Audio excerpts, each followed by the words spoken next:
Office yata yun. Magandang hapon po sa ating lahat. Oras na po para tayo po ay magpasimula. Alas 3 na po ng hapon. Tayo po ay magpapasimula na. Pangungunahan po tayo ng panalangin ni Ate Lenny. Sige po.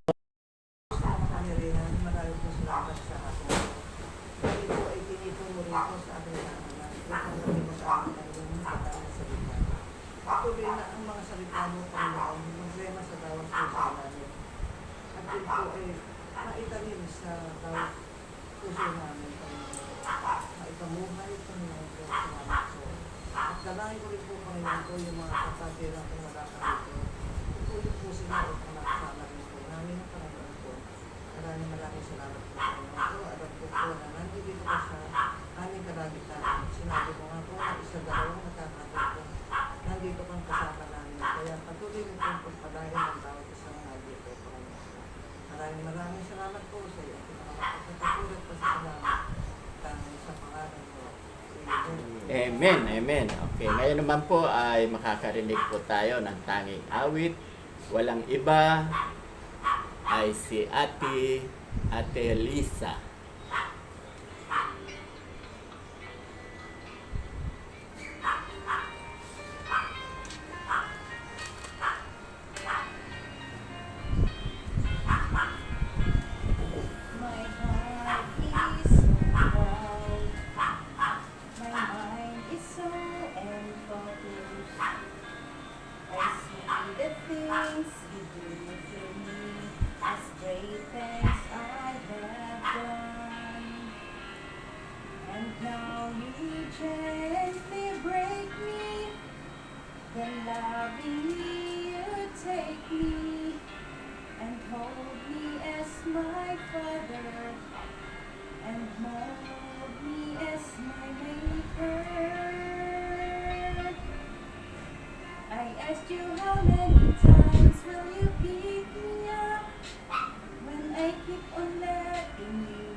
By giving up my life to you, for all that you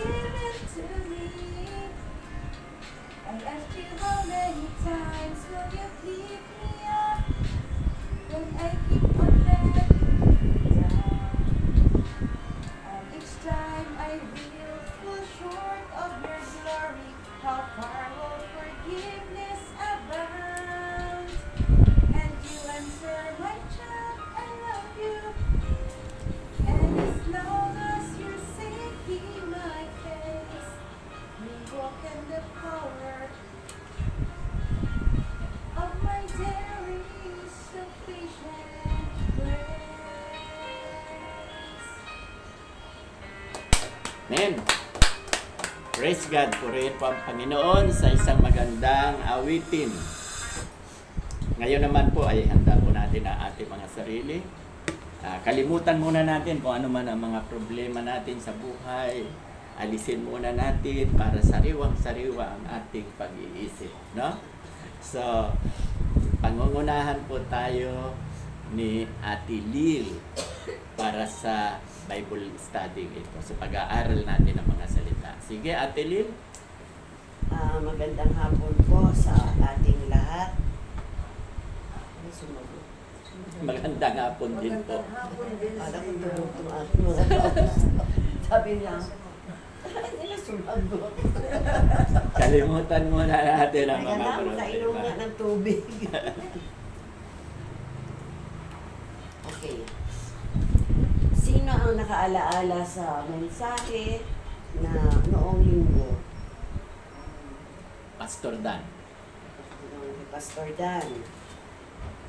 Ano yung ating topic? Ay, wala yata si ate na, no? Nung linggo. Wala. Nandun siya. Nandun. Yung linggo. Nakalimutan na. Nakalista yun. Babasahin niya.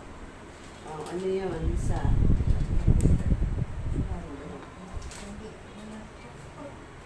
Ayos na ka ba, Lisa? Go! Forward march! Ay, oo. Go! forward march. Forward march!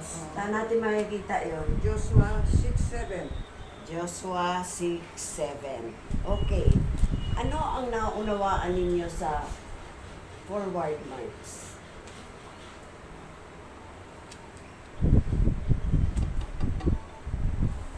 Paurong ba o pasulong? Parang paurong pa ganito. Pasulong. Forward, pasulong. Pasulong na! Ano ang Hindi ibig pa atras. sabihin noon? Anay, in your own word, huwag na kayo magbasa ng Bible. Ano ang ibig sabihin ng pasulong? Halimbawa, ngayon, ang estado ninyo ay mga alagad ni Kristo. Ayon sa atin, alagad tayo ni Kristo. No? So, saan tayo nakatayo? Tayo makatayo sa kalooban ng Panginoon at dapat magpatuloy tayo sa mga magandang mensahe na itinuturo sa atin sa buhay natin. Okay. Forward, tama. Forward. Pasulong. Hindi Magpatuloy. Okay, no? Ano naman ang ginagawa ninyo para kayo ay umusad? Kasi pag hindi tayo umusad, anong tawag doon? Stagnant. Ha? So, paano ang dapat natin gawin para tayo ay umabante? Ibig sabihin, magbasa ng Bible at ipamuhay. Magbasa at ipamuhay. Halimbawa, kung hindi pa kayo marunong manalangin dahil mga bago pa kayo, yung mga bago, anong gagawin ninyo? Merly.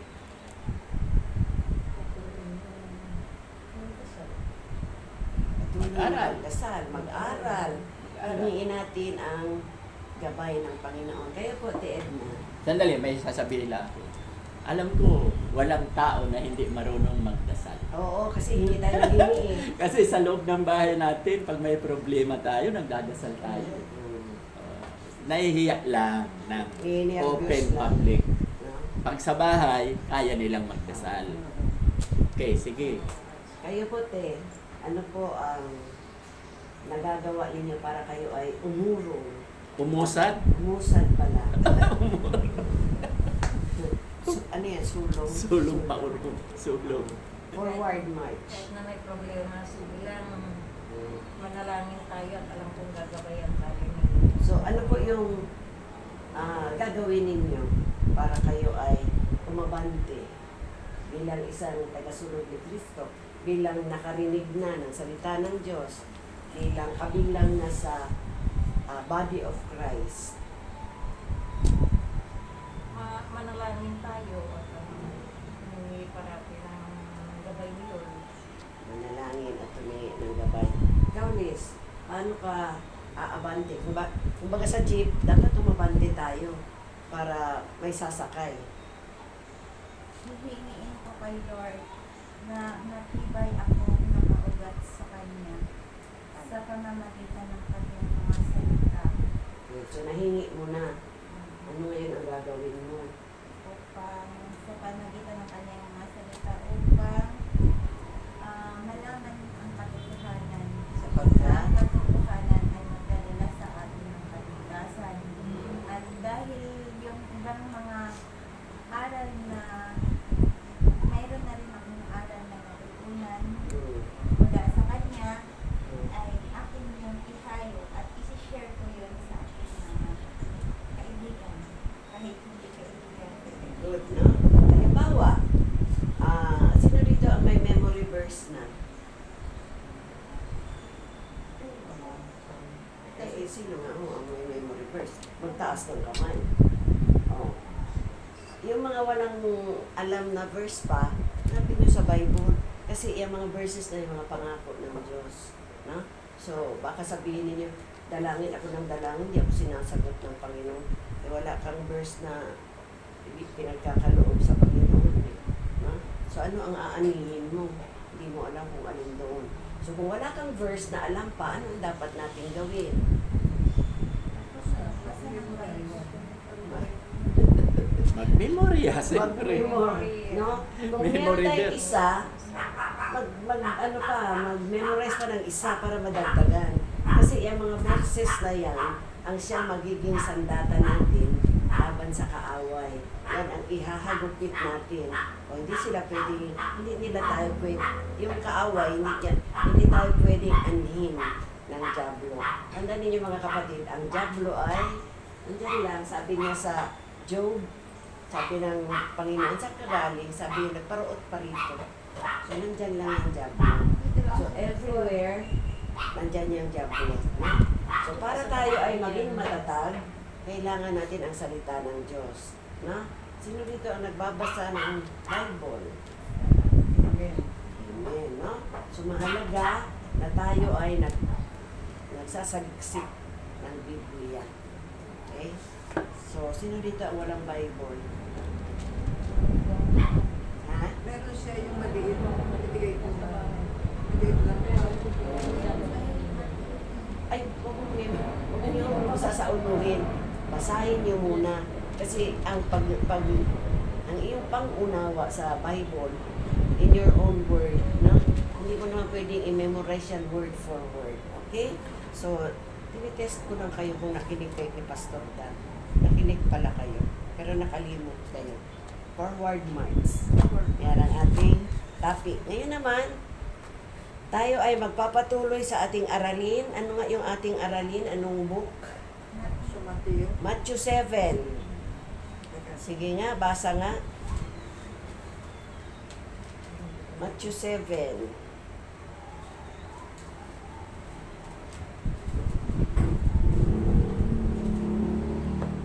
Ito self-explanatory to. Kayang-kaya niyong ipaliwanag. Matthew 7. 7, 1, isa-isa lang. 1. Matthew 7, 1. 1 and 2. Sige po, kayo na. Huwag kayong humatol na kayo hindi hatulan. Sa pagkakahatulang kayo ng Diyos ayon sa paghatol ninyo sa iba. At susukatin kayo ayon sa panukat na ginagamit ninyo sa iba. Sabi niyo ba ito lang? Kapa. Ang may paliwanag din po yan. Sa akin, huwag mong hatulan yung kapwa mo. Ang nakita mo, may kamagian, panalangin mo, pero huwag mong mahatulan. Kasi alam ng Diyos na kumari sinabi mo, mali ka nun. Pero ipag-pray mo na lang kung ano. Kaya may iba kang, kung nakita mo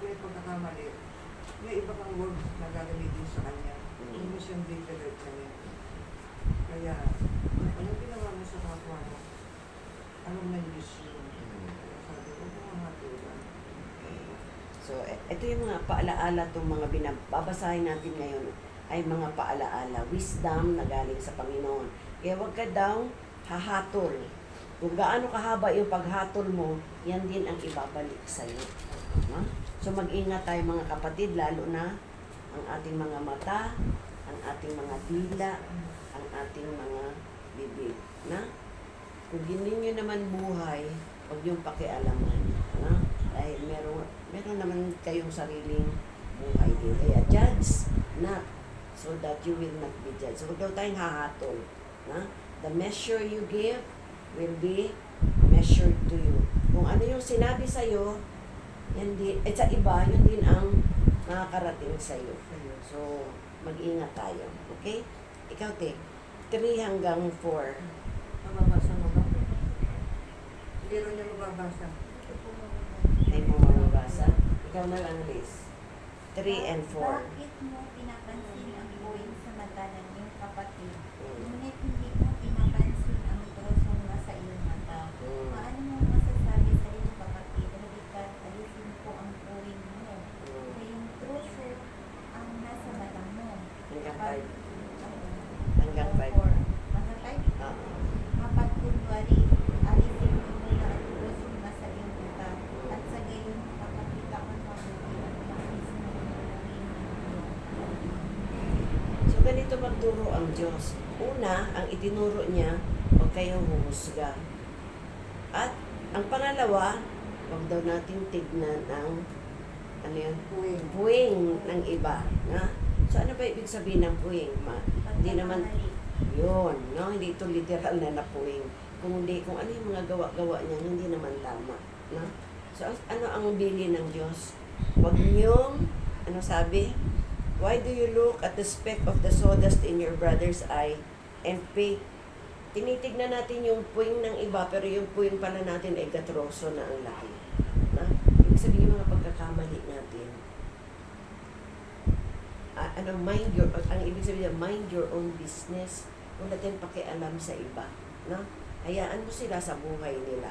Kung gusto ninyong makakilala sila sa Panginoon, ipag-pray natin. Kasi kapag kung nakikita natin yung puwing ng iba, pero yung puwing natin, hindi natin nakikita, no? Kaya sabi ko nga, kailangan regaluhan ng salamin. Salamin, salamin. Ano ang itsura ko, no? Kasi ang nakikita mo lang, siyempre, hindi natin nakikita personally ang itsura natin.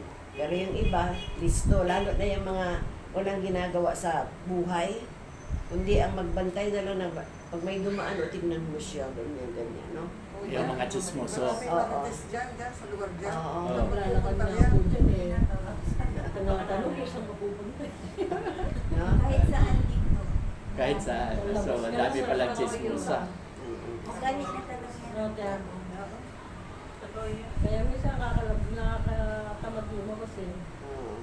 hindi ka na Pasilin. So, ang ibig sabihin, yung binasa niya yung puwing ng iba. Halimbawa, example ha, si Ate Lisa ba, may kasamang ibang lalaki.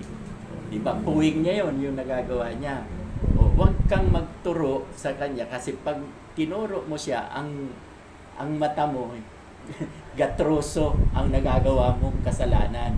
Siya, kaunti lang ang nagagawa niyang kasalanan, gatroso sa iyo. magabuhay niya yun. Sa kabuhay, oo. Ang sabi sa Revelation, ipanalangin.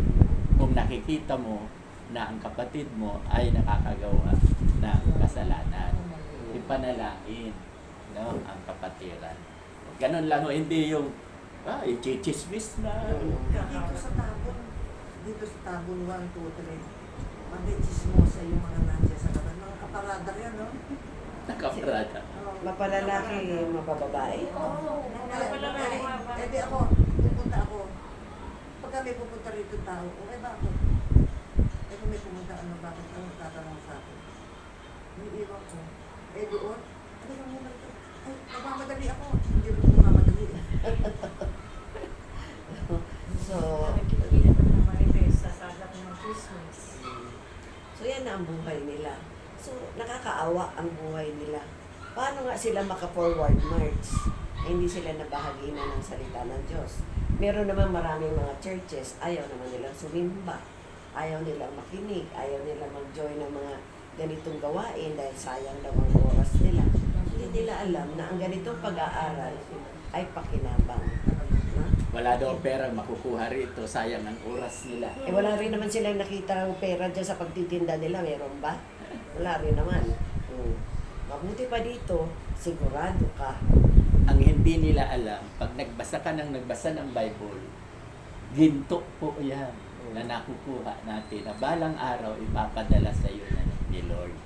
Hukay ka lang ng hukay. Ang ibig sabihin, basa, hukay ng hukay yan. So, yan ang totoong ginto. Ang Hindi ginukuha. ma-memorize. Hindi naman kailangan yung sa uluhin talaga na word for word. Ang ibig lang sabihin noon, unawain mo para ma-express mo ano bang nilalaman noong sinasabi ng Bible. Ang Bible ay, sabi nga ni Pastor, inihahalin tulad sa ginto. No, ang ginto, saan ba natin yan nakikita? Sa ilalim ng lupa. Lupa. No? Dig. Tapos, huhukayin yun, saka ka makakakuha ng ginto. Paglabas ng ginto, madumi. Kaya, yun ay papadaan sa apoy. Kaya, kung magtaka kayo at tayo ay dumadaan sa mga pagsubok, yan ay inihahalin tulad sa ginto. Na tayo ay pinapakinang ng Diyos. Lililinis, tinatakyas. Lahat ng mga matutumi sa ating buhay, tatanggalin ng Diyos yun. 6. Ikaw, mabasa mo na. 6. Pairami mo.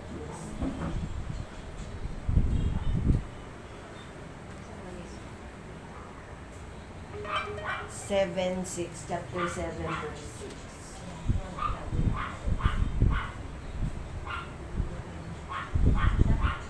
Yung mga May salamin na number.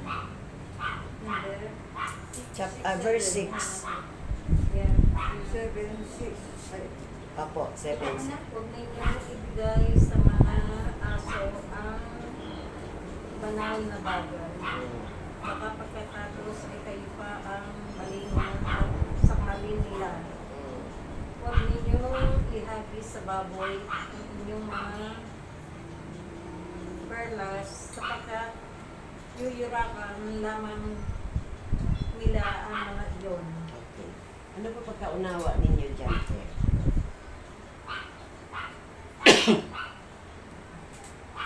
Ano po ang naunawaan ang ninyo? tawag daw iba. Ano teka? Ano na po kaunawa? Sige po, mag-try lang kayo. Kasi pag hindi kayo nag-try, di kayo matututo. Sabi dito, huwag niyong ibigay sa aso ang mga bagay na sagrado, sacred. Sino ba dito ang tinutukoy na aso? Yung mga hindi nakakilala sa Panginoon. Yung ayaw kilalanin ang Panginoon. No? Ang tawag ng Bible, aso. Ganun din, meron pa dito isa, hindi lang aso. Pati baboy. Baboy. Tignan niyo kung gaano ka lupit ang salita ng Diyos. No? Do not give dogs what is sacred. Huwag daw nating ano ba yung sinasabing sagrado? What is sacred? Sagrado yung salita ng Diyos. Yung salita ng Diyos. Kung sa tingin ninyo naman ay hindi niya kayang tanggapin ang salita ng Diyos, huwag nyo nang ibigay. Dahil sayang lang. No? Sayang ang oras mo.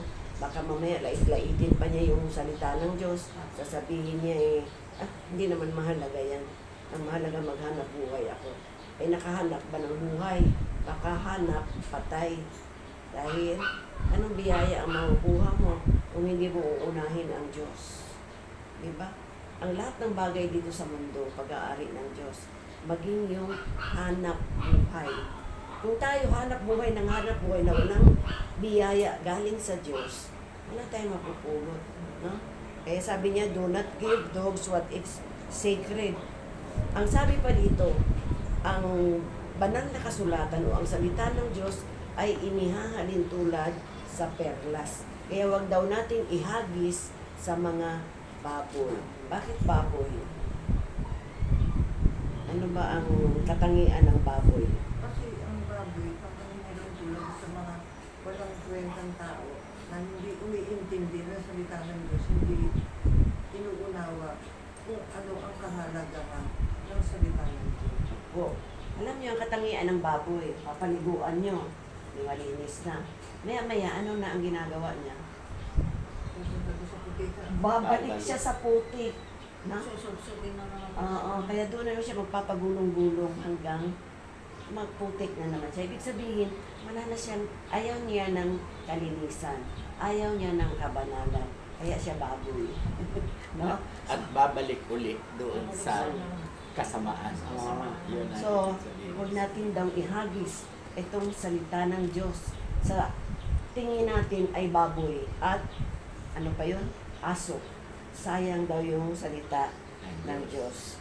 Sabi dito, if you do, they may trample. Kapag binahaginan mo siya ng salita ng Diyos, ang mga baboy, tatapakan lang daw nila yung ng kanilang mga paa at sisirain nila ang salita ng Diyos. No? Maaaring dugtong-dugtungan nila ng mga kabalbalan. Okay? So, meron ba kayong napulot sa ating mga pinag-aralan eh? Una, huwag tayong maghusga. Huwag daw nating tignan ang muta ng iba. Huwag daw nating ibigay ang salita ng Diyos na siyang sacred, no? Banal. Ang salita ng Diyos ay banal sa mga aso at mga baboy. Ito ay hindi naman to literal na aso, kundi nagbubuhay aso, nagbubuhay baboy, mga asal, hayop sila. So sa makatuwid, dahil kayo ay naririto, kayo ang karapat dapat na bigyan ng salita ng Diyos. Hindi ninyo yuyurakan ng salita ng Diyos. Hindi ninyo babastusin. Igagalang ninyo. Yun ang ibig sabihin. Okay, 70. And then, 7 hanggang 9. humingi kayo at kayo'y bibigyan. Pumanat kayo at kayo'y makakatagpo. Pumato kayo at kayo'y pagmumuksan. Sapagkat ang bawat humihingi ay tatanggap, ang bawat humahanap ay makakatagpo. At ang bawat kumakatok, pagbubuksan. Bibigyan pa ninyo ng bato ang inyong anak kapag siya'y humihingi ng tinapay. Sabi lang, nanay lang. Ay, 10 pati, 10. And then, bibigyan pa ninyo ng ahas kapag siya'y humihingi ng isda. Kung kayo'y masasama at marunong magbigay ng mabubuting bagay sa inyong mga anak, gaano pa kaya ang inyong anak na nasa langit? Bibigyan pa ninyo ng mabubuting bagay ang sino bang humihingi sa kanya? Hanggang 10 lang. Sige na, ituloy na niya sa 10. gawin ninyo sa inyong kapwa ang nais ninyong gawin nila sa inyo. Ito ang buod ng kautusan at ng mga isinulat ng mga propeta. Sino daw ang nagsulat dito? Mga propeta. Sabi dito, humingi ka at ikaw ay bibigyan. So, anong dapat natin ikatato? Sino ba ang anak ng Diyos na nagutom? Meron po ba? Meron kayong kilala na anak ng Diyos na nagutom? Ngayon, ang tanong ko, humihingi ka ba kay Lord? Yes. Amen. Si Ate Edna. Humihingi po. Amen. Ano ang sagot? Ikaw ay bibigyan. Bibigyan. Kaya humingi talaga tayo. Okay. Sa ating paghingi, ang timetable, hindi yung timetable natin.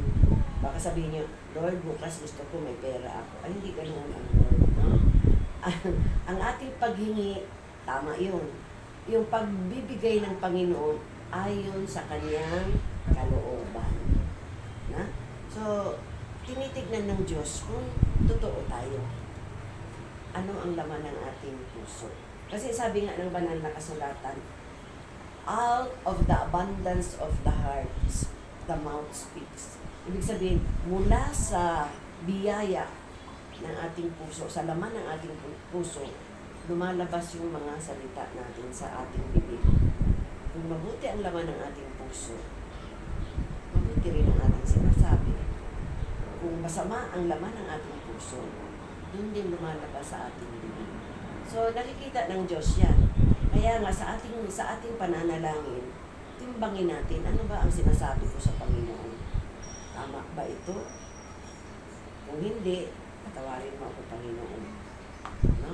Dahil ang Panginoon ay mabuti. Walang masama na ibinigay ang Panginoon sa atin. Lahat ng mabubuting bagay galing sa Panginoon. No? Kagalingan, katagumpayan, kayamanan, lahat ng mabubuting bagay. Ano naman ang binibigay ng diablo? Sakit, katamaran, ha? Ano pa? Buhat. Kaguluhan, kachismisan, etc. So maraming bagay na taliwas sa kalooban ng Diyos ang binibigay ng kaaway. Okay, may dadagdag din ako. Pag may hiningi ka ba, ibinibigay o matagal? Medyo may katagalan. O automatic kinabukasan, ibinibigay. Ate Edna, pag humingi ka ba, ganun din? Ganon din po, Pastor. Hindi naman May hindi katagalan. naman, may katagalan. So, ito ang i-explain ko. Dahil kami ni Ate Lene, ako, si Mrs. Experiensyado na namin. Experience. Ipakita muna natin kay Lord na talagang mahal natin siya. Pag mahal, nakikita yan ni Lord, hindi ka pwedeng magsinungaling. Nakikita po yan na totoo ka talaga na mahal mo siya, naglilingkod ka, tuwing Bible study nandito ka, tuwing linggo nagsasamba ka, nagtatanim ka na noon. May itinanim ka na. Pag may itinanim ka na, pag hingi mo, bigayan ka agad. Bigayan ka agad. Karanasan mo yan, di ba? Pag hingi, kami ganun din. Kami kaya ang pinakamahirap dito sa Tabo. Year 1985. Nandito kami. Para kami si Fernando, nakalik sa lupa. Ang pinakamahirap kami. Simula nung 1989, nakakilala ako kay Lord dito sa likod. Emily, 89, doon na nagsimula. Pero nagtanim muna kami. May aanilin kami. Yung sinabi ko kanina na dapat ipakita nyo kay Lord na mahal nyo si Lord. Di ba? O anong paraan? Magsimba lagi. Mag-Bible study. Kasi sa fellowship na ito, marami kayong matututunan. May cellphone ka ba, te? Meron po na ibang Hanapin mo yung application apps. Tapos i-download mo yung Bible na ano yung katulad sa'yo, yung nagsasalita siya. Audio Bible. Hindi ka na mahirapan makinig, Magbasa. makikinig ka na lang. Ikaw din. Para ka nang nagbasa. Hindi mo siya gumagana pag wala kang Lord. Hindi, pag may internet. Wi-Fi data, gagana. No, Wi-Fi. Okay, so naunawaan nyo, ang paghingi, magpakita ka muna na mahal mo siya. Katulad ni Abraham. Si Abraham, sinubok ng Diyos, ibigay mo ang iyong anak. Ihandog mo, papatayin niya. Nung papatayin niya na, pinigilan. No? Pinigilan. So nakita ng Diyos na si Abraham, mahal na mahal niya ang Diyos. Sinusunod niya. So, lahat ng blessing binigay kay Abraham. Ngayon, ang tanong, sino ba yung pwedeng humingi sa Diyos? Ang sabi ng banal na kasulatan, nilikha ng Diyos ang lahat ng tao, pero hindi lahat ng tao ay anak ng Diyos. Ang tanong ko, sino yung may karapatang humingi sa Diyos? Pakisagot. Mga anak ng Diyos. Mga anak ng Diyos. No? Ngayon, ang tanong, anak ka na ba ng Diyos? Bakit? Sige, sige sa atin. Dapat, Magsalita dapat para alam nyo, matulungan ka tatanungin ko kayo namin. isa, bakit mo nasabing anak ka na ng Diyos? Para matulungan ka namin. Ganito po ang Gagawin gagawin. po ng Bible study, tapos pag every Sunday, binibigay mo yung ano mo sa sarili mo, sa Pagmamahal mo kay Lord. Pagmamahal kay Lord, umaating ka sa Pero merong pinaka. Tama yun. Kaya lang ito ang sasabihin ko sa inyo. Basahin nyo sa John 1:12. Ang sabi po, huwag nyo nang basahin, bimuriyak, doon ko naman. Ang sabi doon, ano nga ba yun? Subalit ang lahat ng tumanggap at nananalig sa Kanya kay Jesus ay binibigyan niya ng karapatang maging anak ng Diyos. Ang tanong ko kay Ate Merly, tinanggap mo na ba siya sa puso mo? Amen. Ikaw, Ate Edna, So, sa madaling salita, anak ka na ng Diyos. Anak ka na ng Diyos. So, pag anak ka, tagapagmana ka. Napakayaman mo. Kasi, si Jesus ang nagmamay-ari ng lahat-lahat. Pati pera, kanya. So, pag hingi mo, bibigyan ka kasi anak. Kaya lang ang anak, dapat masunurin. Di ba? Yung batang anak ninyo, di ba, maliliit. Pag ayaw sumunod, halimbawa yan, ganyan kalit, di ba, makukulit yan. Pag ayaw sumunod, papaluin ka. Oh, di ba? Kaya tayo, sumunod tayo. Yun ang sinabi mo, tama yun. Magsimba, mag-Bible study, mag-imbita ng mga dapat yung mga kaibigan nyo, yung mga mahal nyo sa buhay, dalhin nyo rito. Yan ang tuwang-tuwa ang Diyos. Kaya pag humingi ka, si Ate Lisa, binibigyan na. Kaya hindi ko na siya sinasali. So, ganun ho. Ganun. At saka committed. Ang ibig sabihin ng committed, no?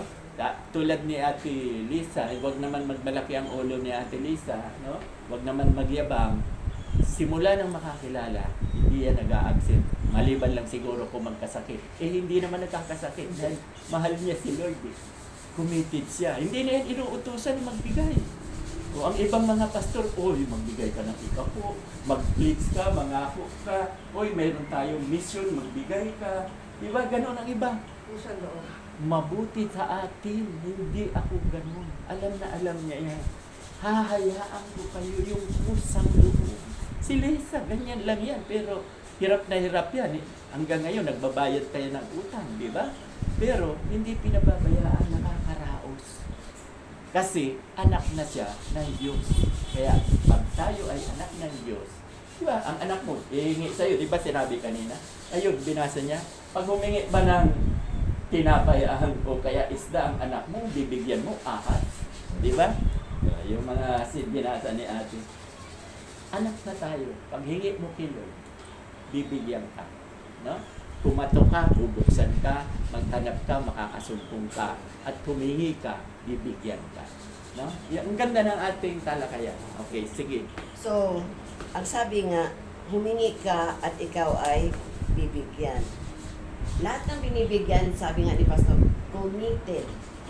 Hindi yung committed ang utak. No? Iba yung committed ang iba yung utak. committed yung kanyang pag-iisip. No? Imbis na march forward, ano yun? Paurong. Paurong. No? Kasi pati pastor, naaway. Yun yung mga makikitid ang utak. Ha? Walang asenso. Sapagkat nakikita ng Diyos yan. Ang lingkod ng Diyos, katulad ng mga pastor, pinahiran ng langis. Kaya huwag kayong lalaban sa pastor, huwag yung sisiraan ang pastor. Kaya babalik at babalik yan sa inyo. Kaya sabi nga, nakikita mo yung mga muta namin, pero yung katahilan na namuta mo, hindi mo nakikita. Na?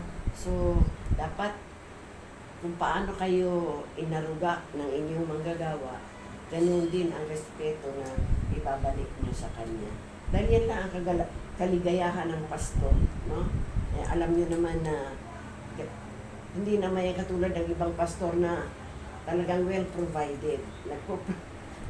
Example, halimbawa, birthday ni Pastor, maaga pa lang babatiin na happy birthday, Pastor. Antay kami ng antay, wala. Isa lang ang bumati. Ang sabi nga, Si Ate Arlene. huli man daw magaling na iyahabol niya. At ito pa, nagpaalam ako sa kanila na absent kami niyan, mag-i-enjoy kami. Pastor, pupunta ka ba rito para mag-Bible Wow, study? yung nagsabi daw. Ayan, inuulit-ulit mo na nga. Sa next year po, hindi na. Magaling araw pa, bumati na kami. Kaya sabi ko, Next year pa to. pagtatrabahuhin pa ako, birthday ko. Sa next year po. Okay lang yan, joke lang yan. Joke lang yan. Pero joke na totoo. Sabi ko, ba't kaya gano'n? Ang aga-aga ko nag-post. Kasi yung mga anak ko nag-post, happy birthday, ma, wish you. Pero tandaan mo, Pastor, ako ang kalaban, isa ako sa makakalaban ng mga naninira sa inyo. Salamat eh. Alam mo ba si Ate Arlene, kapatid mo? Siya ang kauna-una ang bumati. Alas 9. O, hindi ibig sabihin ano na. Alam niya, hindi niya nakalimutan. Committed na siya, hindi committed. Alam mo yung kitid ng utak? Meron mga Kristiyanong ganyan. Nakakilala na nga no, naghari-harian pa at At isa pa, wala man lang nagregalo sa akin kahit candy. Sa next year na po. Sa next year. Next year na po. Natatanda ko sa Ate Lenny, regalo yan sa akin, 1,000. Cake, 1,000 mahigit. pinapaalalahanan ka. Sa next year po, Hindi 2,000. pa na kayo nag-anniversary, mga nagregalo kami. Ah, hindi, yung birthday ang pinag-uusapan. Nagregalo ka nung birthday sa akin, 1,000 mahigit yun. Okay? Sabi niya, te, nakalimutan na ako ni Ate Lenny. O, hindi ba nung nakakaraang birthday mo rito, nagregalo ba kayo sa akin? Pero ako, kahit wala ako roon, talagang pinag-birthday nila ako. Akala nila babalik pa ako, pero imposible nang bumalik kasi sinabi ko na. Kaya nga, dapat tinuturuan na rin natin mga members. Hindi, ganito. Tamang niregaluhan siya. Kaya lang, pag niregaluhan kita, niregaluhan ko rin to. Lahat, walang makikita, walang perang, wala tayong pera para igastos. Hindi. Lahat kayo ririgaluhan Hindi ko. na maligangan eh. Hindi na po namin nahanap yun. Si Ate Lenny na lang po. Hindi yun, ang aking kasi, presidents yan eh. Magsisilos yung kapatid. Kayo magsisilos. Yung pag sila na nag-birthday, may regalo. Hindi nga. Araw-araw magre-regalo. Hindi nga, ang gusto ko nga sabihin, ako talaga hindi dapat magregalo. Ang mga membro, dahil marami, kayo ang dapat magregalo. O, sige. Sa December na po. Magre-regalo. Sa next year po. Kailangan may sweldo ka na ngayon. Ayun! Oo. Iyan, at salamat to. Oo, inaprove ko yun. Oo.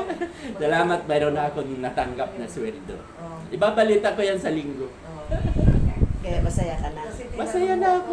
Kasi yan eh, pagka ako tinatanong, o sige, ganun ba eh, Nagkakaisa naman Pwede na kami. pala tayong mag-usap-usap din. No. Mag-ipon na tayo, papiso-piso para pagdating ng Tama. birthday ni Pastor. Tama. Sa church mag-ipon-ipon yung mga presidente ng presider tsaka yung sa Hindi, women. biro lang yan. Kung walang regalo, walang problema sa akin. Mas maganda po pag may hulog. Ay, bukod. Hindi man kami sanay sa regalo. Sa totoo lang. Hindi kami Okay, sanay. patuloy sa gawain. Pero pinapaligaya kami ng Panginoon. Enjoy na enjoy ito ng birthday. Nasa hotel kami. Overnight. Hindi mo kayo gumastos eh. Wala May talaga. cake pa siya, may bulaklak, Ang may birthday kas. namin ay Biyernes. Miyerkules pa lang, sabi ni ang anak ko. Magbihis kayo punta tayo SM. Pagdating doon, binigyan kami pang ano namin. Pang-shopping. Pang shopping. Mag-shopping muna kayo. Tapos pinakain Dahil pa pinakain kami sa Japanese Miyerkules pa restaurant. At nakabili ako ng dalawang damit. O ako ito. Nabili ko 2 pantalon, 2 pulo. Tapos, Friday, sabi niya, mag-hotel tayo. Pero saan kami pinakain? Hindi ko alam Sa kung buffet. alam niyo yung S. Mason. Sabi nila. Parang Vikings. Sabi niya, hindi yun. Sa S. Mason. Katabi, parang katabi yun. Hindi nga, yun yung S. Mason. Ayun pa, isa pa. oo. Ang kinain lang naman namin doon ay yung mga Sa gusto Texas. sa Texas. Texas. Sabi, ito yung mga Oo. ito yung lugar ng mga mayayaman. Ang ganda nga naman. Tapos sabi, ang bill namin ay 9,000. 6 lang naman kami. Pagkatapos doon, ikot-ikot. Sabi niya, magpakagutom kayo dahil mamaya doon na naman tayo kakain sa buffet malapit sa Vikings. Ay, ayoko na pumain kasi busog na Tapos ako. sa hotel, kinabukasan, breakfast, libre, magsawa ka. Alas 8 kami kumain. Pag alas 10, kumakain pa rin kami. Close na. Pero nagbubukas alas 6. Kasi kaya libre. Libre. Kaya hindi na umaalis doon sa lamesa. Kasama na sa bill. Kasama Oo, sa kasama bill. na. Kasama na po yun. Sa hotel, pag nag-check-in ka, Sa kinabukasan. breakfast lang naman ang libre. Opo. Enjoy, So, at sabi least ko, enjoy. At least na-enjoy, ang 70th birthday ko, I enjoyed much. Tapos sabi ko, all your surprises are really surprising. Sabi ko, lahat ng mga surprise, binigyan pa kami kasi pinapili niya ako. O mamili ka naman, ano ang gusto mo. Tatlo May cash, pinipilian. may balloon at flowers, may cake. Okay. Kaya nabulot ko flowers at saka balloon. Ano yung pag magkakato, flowers and balloon. Sabi niya, gusto mo makita kung ano yung ibang pang May gas. pagkita niya. Kasi hinugot ko kaagad yung kas. Sabi ko, ito na yung balloon mo. At hindi lang yun, tatlong yun ibinigay lahat. Pati May flower, may gas, mayroong pang yung cake contest na. na unlock din Sabi ko, cake. thank you. Libo rin ang cake. Thank you so much. Yan ang ginagawa ng pagsisilbiyo sa Panginoon. Yes. At saka sa kongregasyon.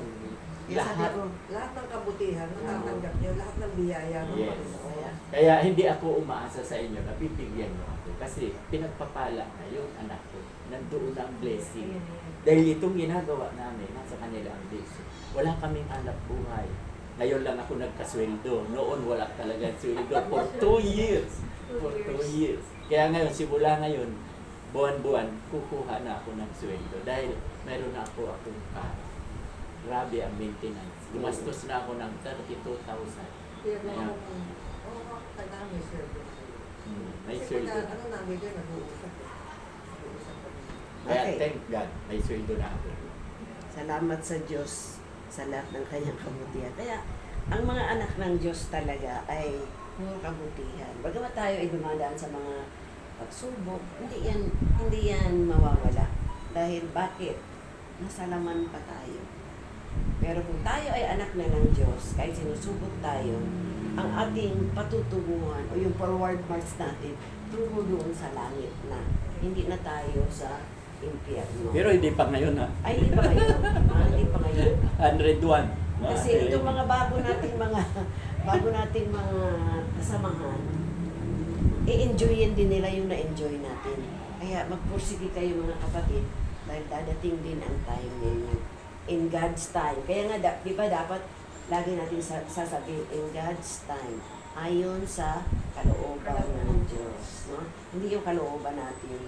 Dahil wala naman tayo eh. Di ba? Wala tayong pag-aari kundi yung pagliligtas ng Diyos sa atin.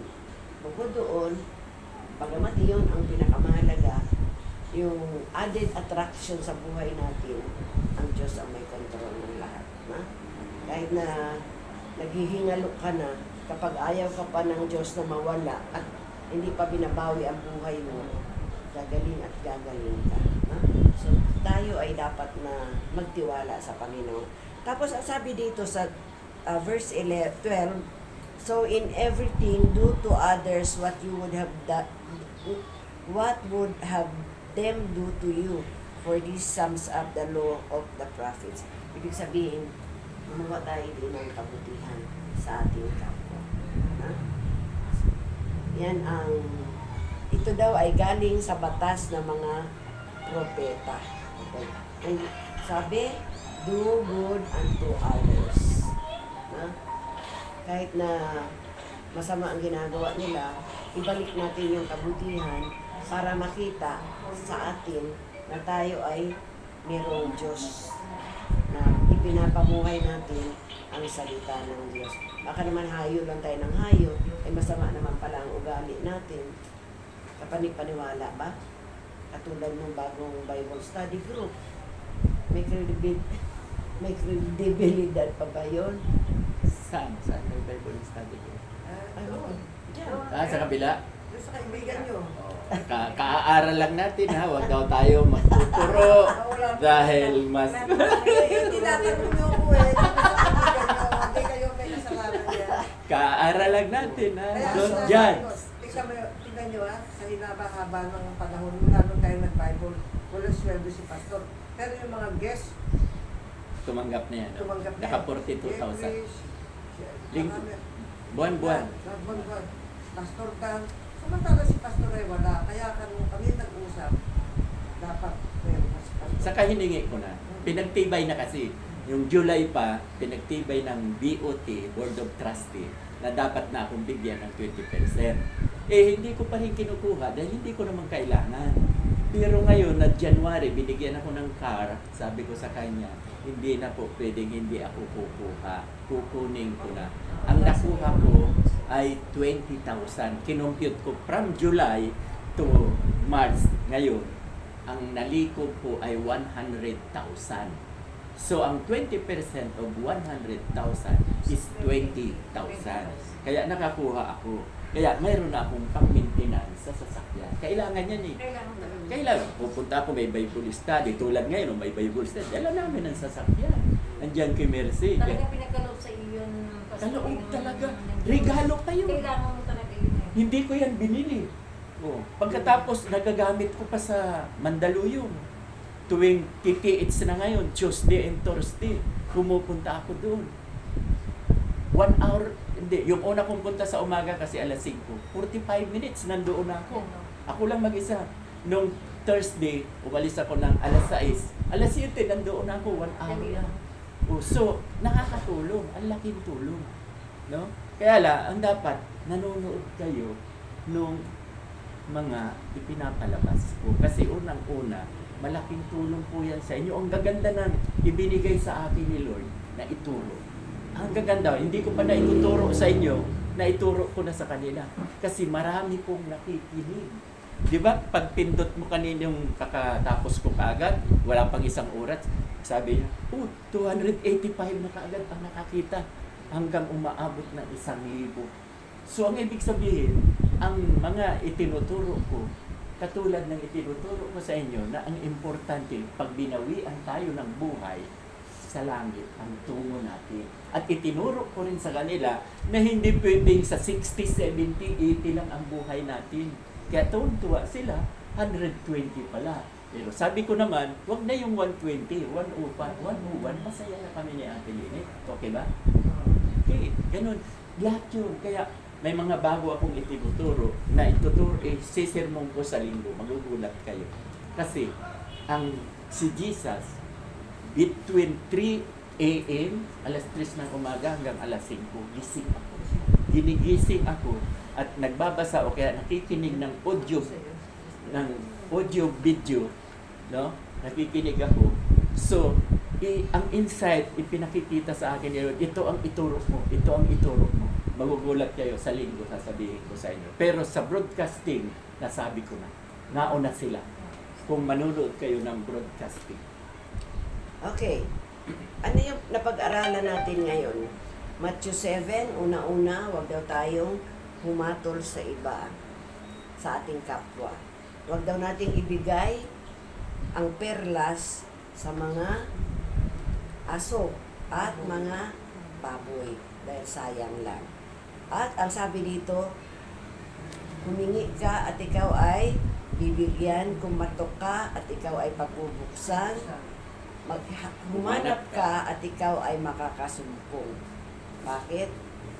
Sapagkat ang lahat ng humihingi ay nakakatanggap. No? So ito maganda itong pagbulay-bulayan ninyo kahit kayo lang mag-isa. Sapagkat napakaganda mga pangako ng Diyos. At ang sabi pa niya, ang bilin, gumawa tayo ng kabutihan sa ating kapwa.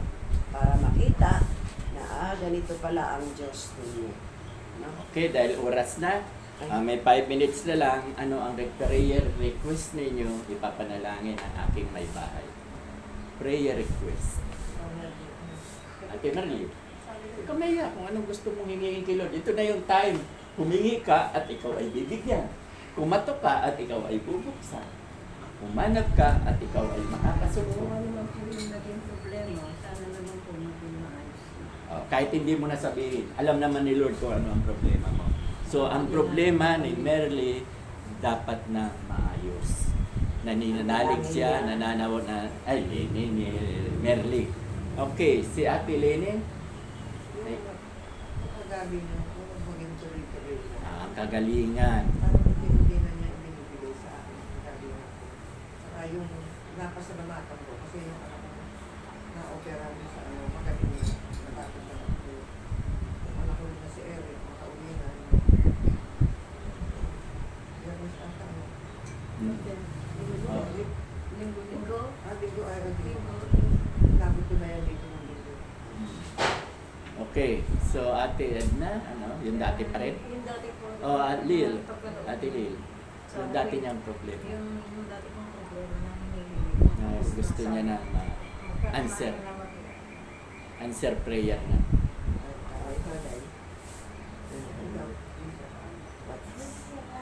Yan, huwag kayong magsawa na sabihin ang inyong problema. Kasi ang Diyos, pag nakulitan, binibigay. So, katulad ng King Saul. Si King Saul, nakulitan ng Diyos dahil gusto na ng mga tao na magkaroon ng hari. Napilitan ng Diyos, binigay si King Saul. Kaya kaya mo. Kahit ayaw ng Diyos. Okay? Si Ate Lisa, baka may Good health problema. daw, good Ah, health. okay. Sige tayo manalangin. Ready na ba kayo mga kapatid? Tayo manalangin. Dakilang Diyos, pinupuri ka namin, pinapasalamatan ka namin, niluluwalhati ka namin, O Diyos. Salamat sa oras na ipinagkaloob mo sa amin kung saan kami ay nakapag-aral ng iyong mga salita, ng iyong mga banal na salita na makakapagbigay ng kabutihan sa bawat isa sa amin. Sa hapong ito, Panginoon, aking dinadala sa panalangin at itinataas sa iyo, Panginoon, ang buhay ni Ate Merly. Lord, alam ko mayroon siyang mga pinagdadaanan sa kanyang buhay. Hindi ko po alam kung ano yun, pero ikaw, O Diyos, ang nakakatalos ng kanyang buhay. Ang kahilingan niya po, Panginoon, ay nawa ay malampasan niya ito upang sa gayon, Panginoon, ay makapabuhay siya ng maayos, Panginoon, mawala ng lahat ng kanyang problema, sapagkat ikaw, Panginoon, ang nagbibigay ng katiwasayan, Panginoon. Ang nais lamang niya ay matiwasay na buhay, na mabuhay siya day to day, O Lord, sa ilalim ng iyong pangangalaga. Tulungan ko si Merly, Panginoon, na patuloy siyang lumago, Panginoon, sa pagkakilala sa iyo. Ipamuhay niya ang kanyang mga narinig at mamuhay siya ng ayon sa iyong kalooban. At nawa, Panginoon, patuloy mo po siyang ingatan at subaybayan at ipagkaloob mo, nawa, O Diyos, ang kanyang mga desire ng kanyang puso. Ganoon din po si Ate Lenny, nagpupuri at nagpapasalamat sa Panginoon sa pagliligtas mo sa kanyang anak na inopera. Salamat, O Diyos, na magaling na at makakauwi na. Ganoon din sa matiwasay na biyahe ng kanyang anak na si Eric. O Lord, salamat sa iyong gabay at pag-iingat. Ganoon din sa buhay ni Ate Lenny, Panginoon. Salamat na ikaw ang dakilang manggagamot, Panginoon. You are the great healer, O Lord. You are Jehovah Rapha. Salamat sa kagalingan na nararanasan ni Ate Lenny ngayon. Salamat, O Diyos, na unti-unti nararamdaman niya ang iyong kamay na patuloy na nagpapagaling, Panginoon. Pinapadali mo sa kanyang buhay, Panginoon, ang kagalingan, O Diyos. Ganoon din po sa buhay ni Ate Edna. Panginoon, ikaw rin po nakakatalo sa mga nais at mga desire ng kanyang puso. Lord, talos mo po ang laman at kahilingan niya, Panginoon. Kami po ay walang kapangyarihan upang mabigyan ginhawa ang mga nararamdaman niya sa ngayon, Panginoon. O Lord, nawa ay ayon sa iyong kalooban na ipagkaloob mo po ang laman ng kanyang puso, Panginoon, ang mga naisip niya para sa kanyang buhay. At ang amin namang dalangin, Panginoon, ay magpatuloy po siya sa takbuhin na ipinagkaloob mo sa kanya, na marating niya, Panginoon, ng finish line, na ikaw, Panginoon, ang kanyang tinitignan, na ikaw, Panginoon, ang nangunguna sa kanyang buhay. Salamat, Panginoon, sa kanyang patuloy na pagpupunyagi na makadalo sa mga ganitong gawain. Salamat, O Diyos, sa biyaya mo, Panginoon, na siya man ay nakakarating din sa pananambahan. Nawa po ang mga kapatid ko ito ay i-bless mo po ang kanilang mga buhay, pagkalooban mo sila ng mahabang buhay at ingatan mo po sila.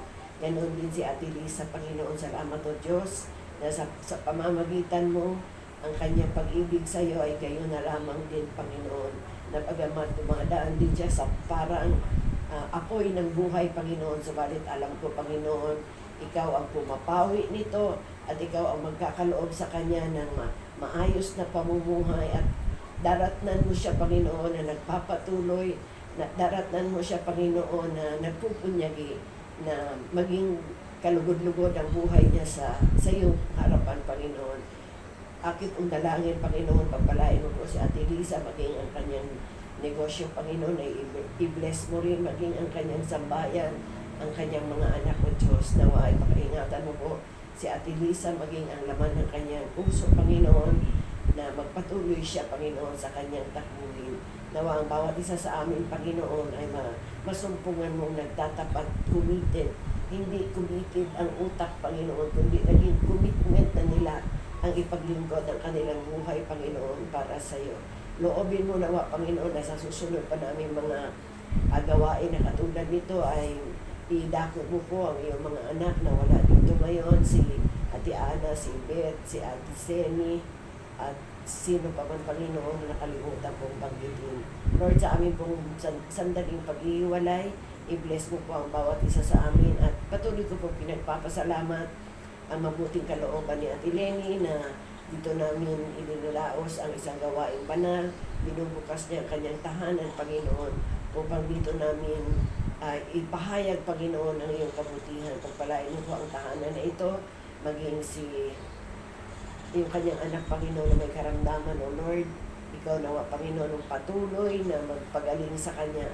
Alam ko, Panginoon, na meron kang nais na ipagkaloob, Panginoon, sa anak niya ito. At alam ko, ramdam niya ito, Panginoon, na unti-unti ay makikilala ka rin niya sa kanyang buhay. Bagamat hindi pa niya nalalaman ang mga pangyayari. Subalit alam ko, Panginoon, one day, ipagkakaloob mo rin Yes, in Jesus' ang name. prayer ni Ate Lenny na In Jesus' ipadauli name. mo po ang mabuting katawan ng kanyang ama. Thank you, Lord Jesus, sa iyong kabutihan sa bawat isa sa amin. Thank you sa iyong pag-iingat. Thank you sa iyong pagbabantay. At ingatan mo po ang bawat isa, Panginoon, laban sa mga gawa ng kaaway katulad ng sunog. Panginoon, iligtas mo po ang bawat isa sa mga kapatiran, Panginoon. Maging ang darating na eleksyon, aking pong dinadalangin na ang bawat isang kapatiran na botante ay bumoto ng ayon sa kanilang kalooban, Panginoon. Ayon sa nakikita nilang buti ng mga opisyalis, Panginoon, na dapat maglingkod sa bayan namin. Dinadalangin ko rin ang aming bansa, Panginoon, na nawa ay huwag kaming manugmok sa utang, Panginoon, sapagkat ang utang ng Pilipinas ay 15 trillion na, Panginoon, na wala naman kaming nararanasan na kaginhawaan, na huwag kaming malugmok katulad ng Pakistan o ano pa yung country, Panginoon, na umalis ang presidente dahil sa laki ng utang. Thank you, Lord Jesus, dahil mahal mo ang Pilipinas, mahal mo rin ang bayan namin, mahal mo rin kami, Panginoon, at alam ko ipagkakaloob mo sa amin ang isang independent body, Panginoon, upang sa ganoon ang Pilipinas ay muling babalikwas. Muli namin maranasan ang kabutihan mo, Panginoon, sa aming mga buhay. Thank you po, Panginoon, sa aming pansamantalang pag-ihiwalay. Ingatan mo po ang bawat isa sa amin. At sa mamayang gabi, Panginoon, ipagkaloob mo ang isang mapayapang gabi, masarap na tulog, at sa araw ng bukas, ibabangon mo kami na taglay, ang panibagong buhay at kalakasan na nagmumula sa iyo. Pagpalain mo po ang bawat isa sa amin. Ito po ang aming dalangin. In Jesus' mighty name we pray. Amen. Amen. Amen. Okay. So, maraming salamat po. Magkwentuhan mo